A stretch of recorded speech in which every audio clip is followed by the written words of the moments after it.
जय जिनेन्द्र।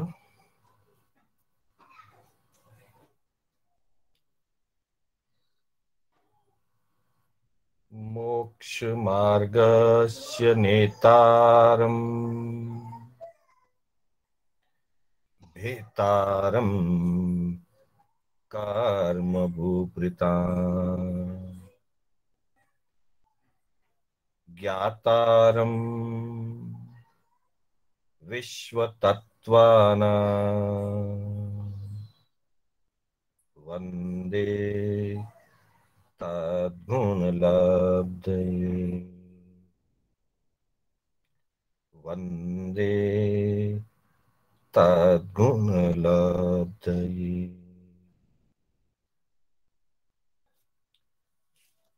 अनंत उपकारी चरम तीर्थंकर श्रमण भगवान महावीर को वंदन। प्रभु के परंपरा में विचरण करने वाले परम आदरणीय परम उपकारी समस्त चारित्रात्माओं को वंदन। धर्म प्रेमी सज्जनों, सुशील माताओं एवं बहनों, श्री कर्नाटक जैन स्वाध्याय संघ बैंगलोर के तत्वावधान में आयोजित जिन वाणी सार की 35वीं कक्षा में मैं आप सभी का हार्दिक स्वागत एवं अभिनंदन करता हूं।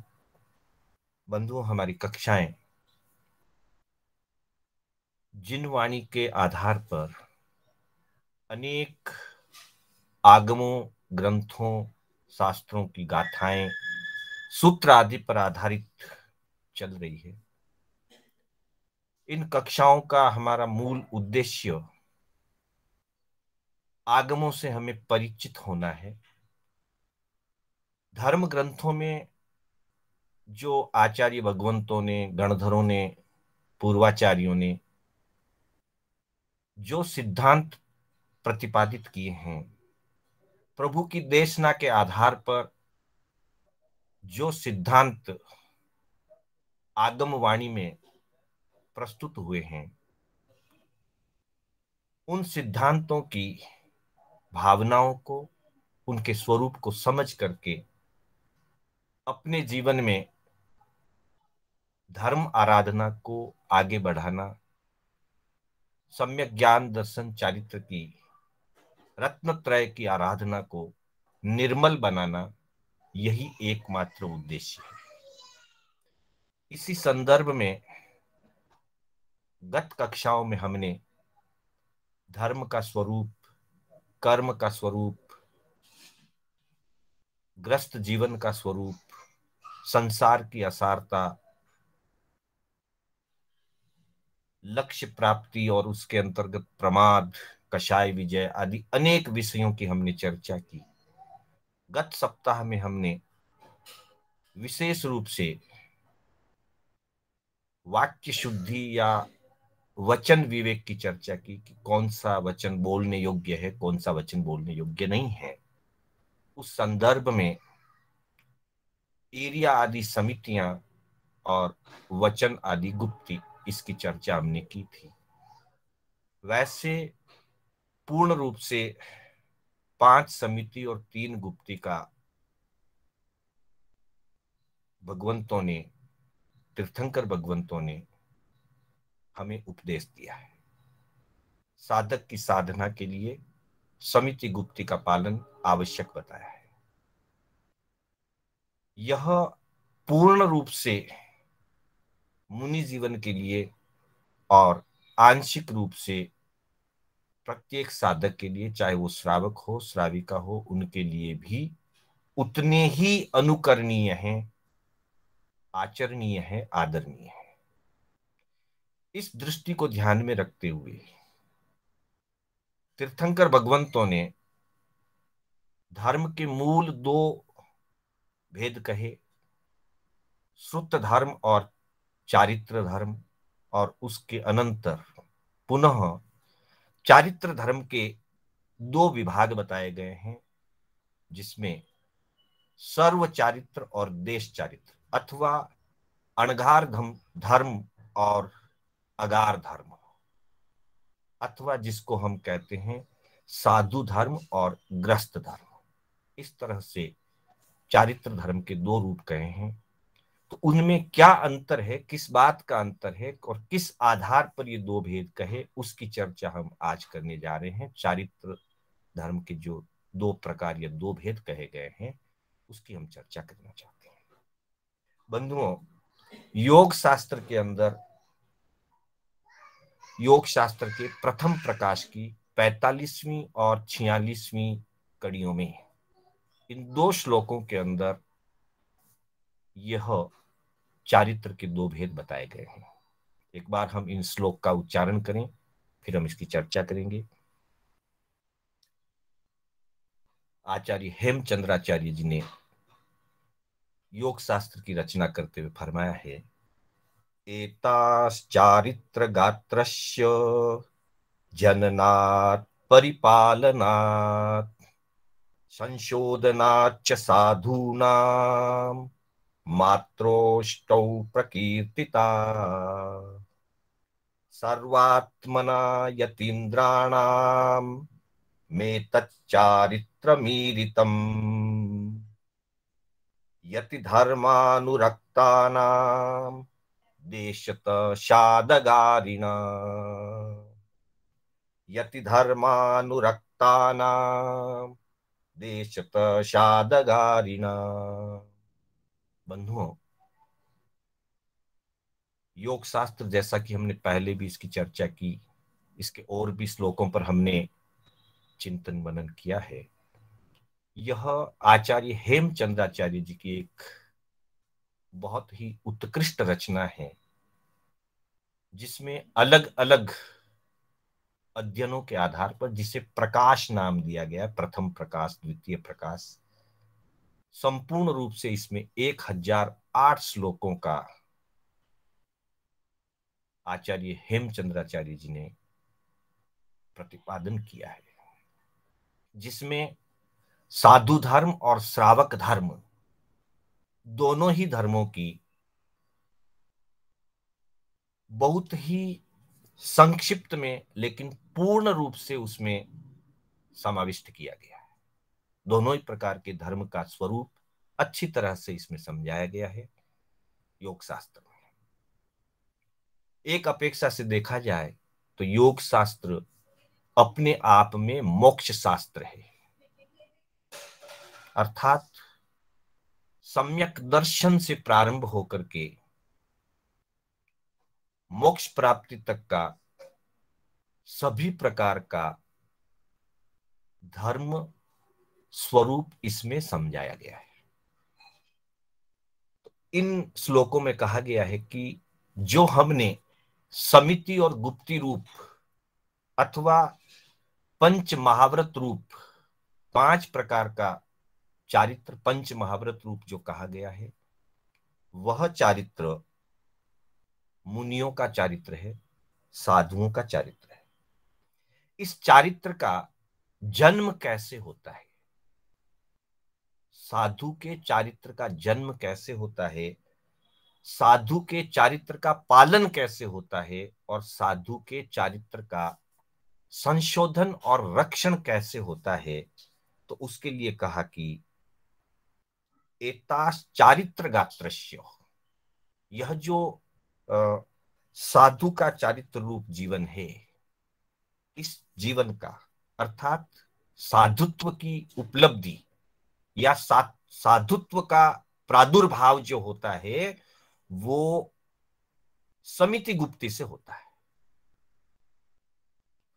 उनका जन्म यानी कि साधुत्व का जो जन्म है वो समिति गुप्ती से होता है, उसका पालन भी समिति गुप्ती से होता है। जननात् परिपालनात्, जन्म भी और उसका अच्छी तरह से पालन भी दोनों ही समिति गुप्ती से होता है।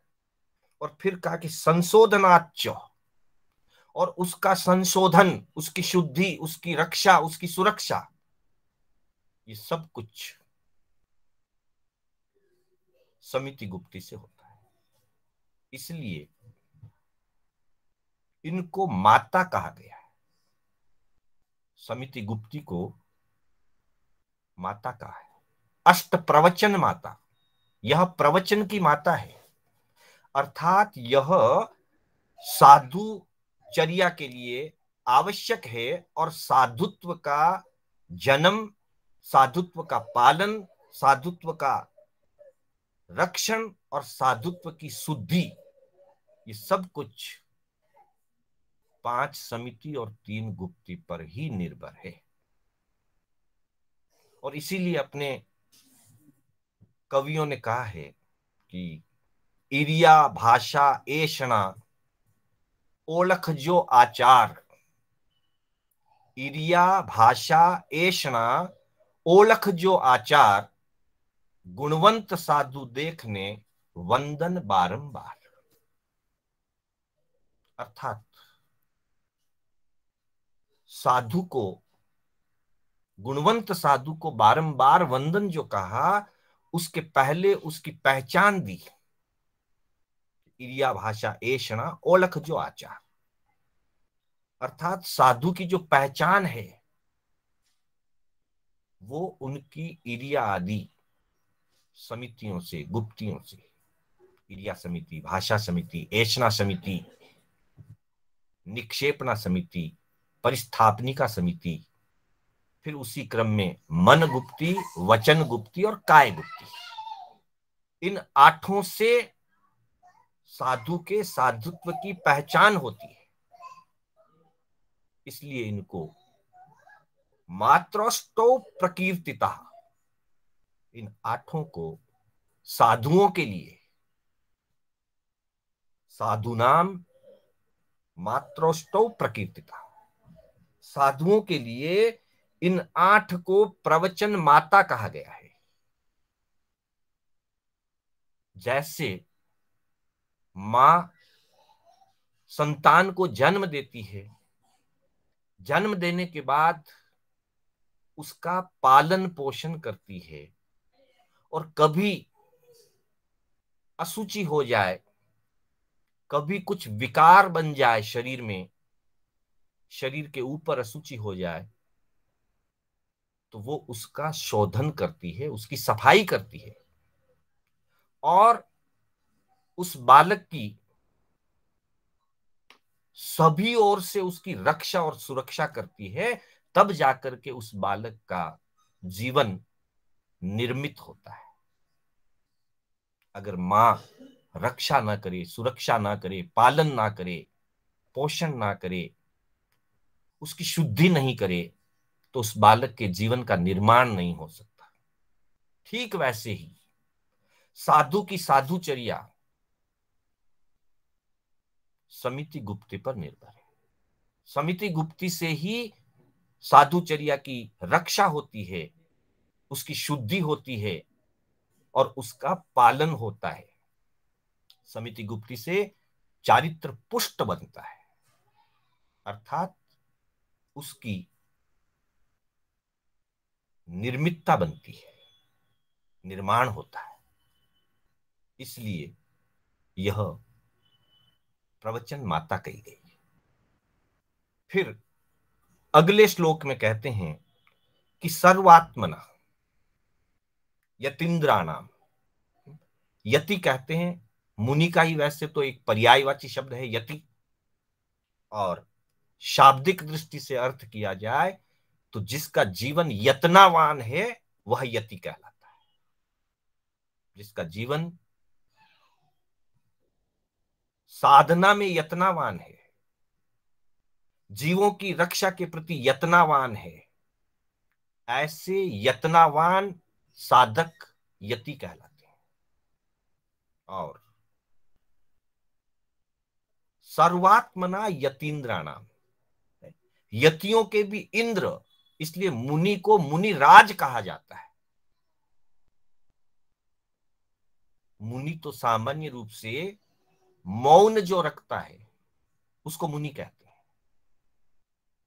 जो पाप के कार्यों में मौन हो जाता है, संसार के कार्यों में जो मौन धारण कर ले, वचन से भी मौन हो जाए, मन से भी मौन हो जाए, अर्थात जिसके वचन में भी संसार की चर्चा वार्ता न आए, पाप की चर्चा वार्ता न आए, और जिसके मन में भी संसार की और पाप के प्रवृत्तियों की चर्चा जिसके मन में भी नहीं आए, विचार में भी नहीं आए, उसे मुनि कहा जाता है। और इसीलिए ये मुनि, जैन मुनि संसार के अन्य सभी मुनियों में श्रेष्ठ हैं। जैन यति संसार के सभी अन्य सन्यासियों में, यतियों में श्रेष्ठ है। इसलिए इनको यतीन्द्र कहा जाता है, मुनि को मुनि राज कहा जाता है। तो कहा कि सर्वात्मना यतीन्द्राणाम, जो उन प्रवचन माताओं का, अष्ट प्रवचन माताओं का जो पूर्ण रूपेण पालन करते हैं, सर्वात्मना रूपेण, सर्वांगीण रूप से जो पालन करते हैं, वे मुनिराज। उन मुनिराजों का जो धर्म है, एतत् चारित्रम मीरितम, उसको चारित्र धर्म कहते हैं। अर्थात 5 महाव्रतों की पालना के लिए 5 समिति और 3 गुप्ती की आराधना जो सर्वात्म रूपेण करते हैं, संपूर्ण रूप से करते हैं, और संपूर्ण रूप से सभी पापों का त्याग कर देते हैं, उनका धर्म, उनके व्रत, उनके महाव्रत चारित्र कहे जाते हैं, उसको चारित्र कहते हैं। लेकिन संसार के सभी लोग, संसार के सभी मनुष्य इतने ऊर्जावान नहीं होते, इतना पराक्रम और इतना पुरुषार्थ प्रत्येक मानव मात्र में नहीं होता कि वे सब संपूर्ण रूप से पापों का त्याग करके महाव्रतों की पालना और समिति गुप्ती की संपूर्ण परिपालना कर सके। ऐसा सामर्थ्य सब जीवों का नहीं होता। इसलिए जिनका सामर्थ्य, जिनका पराक्रम बहुत उत्कृष्ट है, वे तो चारित्र धर्म का पालन कर सकते हैं और करते हैं। लेकिन जिनमें उतनी पुरुषार्थ शक्ति नहीं है, इतना पराक्रम जिसका जागृत नहीं है, वो धर्म से वंचित ना रहे।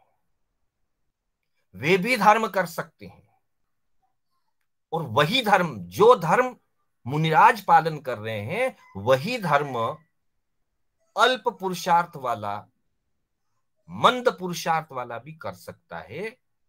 उसके लिए ग्रस्त धर्म या अगार धर्म की स्थापना तीर्थंकर भगवंतों ने की है। इसलिए कहा कि यति धर्मानुरक्ता नाम। हाँ, श्रद्धा तो वैसी ही चाहिए।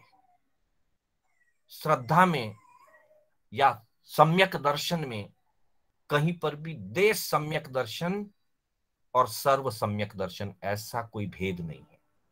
चारित्र में है देश चारित्र और सर्व चारित्र।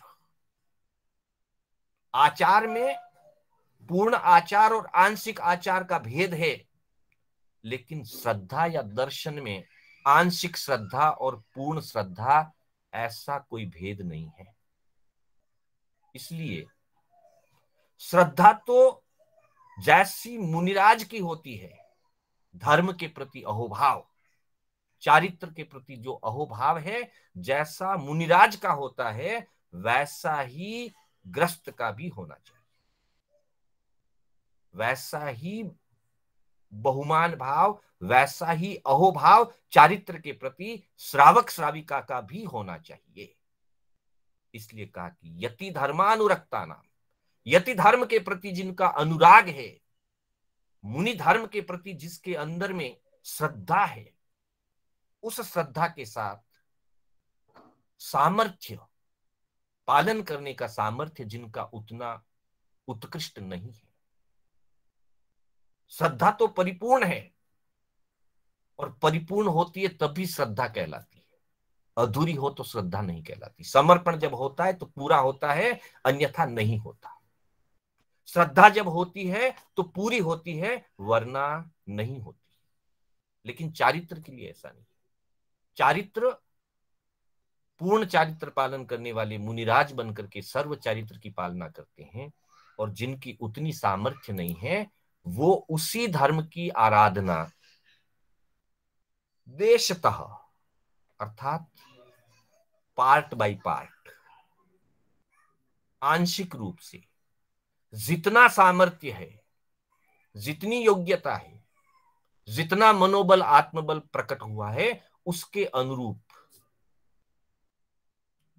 एक देश से वो एक करण तीन योग से कुछ चीजें, दो करण तीन योग से कुछ चीजें, एक करण एक योग से कुछ पापों का त्याग, अलग अलग अपनी व्यवस्था, योग्यता और घर गृहस्थी व्यापार संचालन के साथ जितना आंशिक रूप से वो पालन कर सकता है उतना वो पालन कर सकता है। इसलिए कहा कि देशतः शादगारिणाम, जो इसी धर्म का पालन देशतः करते हैं, अनुरक्ति और श्रद्धा तो पूरी है, भाव तो पूरे हैं, लक्ष्य तो पूरा है, और इसीलिए श्रावक प्रतिदिन तीन मनोरथ का चिंतन करते हुए दूसरे मनोरथ में प्रतिदिन वो यह चिंतन करता है कि वो दिन धन्य होगा जब मैं संपूर्ण पापों का त्याग करके महाव्रत रूप सर्ववीर्ति धर्म को स्वीकार करूंगा। अर्थात श्रावक श्राविका का भी लक्ष्य तो सर्ववीर्ति का है, और श्रद्धा तो सर्ववीर्ति चारित्र धर्म के प्रति ही है, अनुराग तो उसी के प्रति ही है। मात्र मनोबल के कमजोर होने के कारण, अपनी सामर्थ्य की कमी के कारण वो उसका पालन करने में समर्थ नहीं है, इसलिए अपनी योग्यता अनुसार उसका वो देशतः पालन करता है, आंशिक रूप से पालन करता है। और जब आंशिक रूप से पालन करता है तो उसे अगारिना, उस धर्म को, उसके आचार को, उसके पालन को अगार धर्म या ग्रस्त धर्म कहा जाता है। तो बंधुओं, पूरी चर्चा का सार यही है कि संपूर्ण महाव्रतों का पालन, समिति गुप्ती की पूर्ण रूपेण पालना, इससे मुनि धर्म का पालन होता है, मुनि धर्म का जन्म होता है, मुनि धर्म का रक्षण होता है, मुनि धर्म की शुद्धि होती है। इसीलिए उसे प्रवचन माता कहा गया है। और जो इनको सर्वात्म न पालन करते, परिपूर्ण रूप से पालन करते हैं, उनके व्रतों को चारित्र धर्म कहा जाता है। और जिसका सामर्थ्य कुछ मंद है, वे भी पूर्ण श्रद्धा के साथ, चारित्र धर्म के प्रति पूर्ण अनुराग के साथ, लक्ष्य के साथ आंशिक रूप से उन्हीं पापों का आंशिक रूप से त्याग करते हैं और उन्हीं समिति गुप्तियों का आंशिक रूप से पालन करते हैं। उनका धर्म या उनके व्रत ग्रस्त धर्म कहलाते हैं, या श्रावक धर्म भी उसको कहा जाता है। तो इस तरह से मूलतः धर्म के दो विभाग हैं, सुत्त धर्म और चारित्र धर्म। और पुनः चारित्र धर्म को अपनी सामर्थ्य की अपेक्षा से, साधक की सामर्थ्य की अपेक्षा से उसके दो उपभेद किए गए हैं। पहला सर्व चारित्र, जो अणघार मुनिराज का होता है, निर्ग्रंथ साधु साध्वी का होता है। और दूसरा अघार या देश चारित्र, वह ग्रस्त का होता है, श्रावक श्राविका का होता है। तो हम जब तक हमारा सामर्थ्य परिपूर्ण रूप से हम नहीं जगा पाए, वहां तक लक्ष्य में चारित्र को रखते हुए वर्तमान में हम देश चारित्र का पालन कर रहे हैं, और भविष्य में हम सर्व चारित्र की पालना की भावना रखते हैं। जिस दिन वो मनोरथ पूर्ण होगा, उस दिन हम भी उसी चारित्र मार्ग की तरफ आगे बढ़ें। इसी भावनाओं के साथ मैं अपने शब्दों को विराम देना चाहूंगा। मेरे बोलने में, चर्चा में कोई स्खलना हुई हो अथवा जिनाज्ञा विपरीत कथन हुआ हो, तो उसके लिए बारंबार मिच्छामि दुक्कडम मंगल पाठ के साथ हमारी कक्षा विराम लेगी।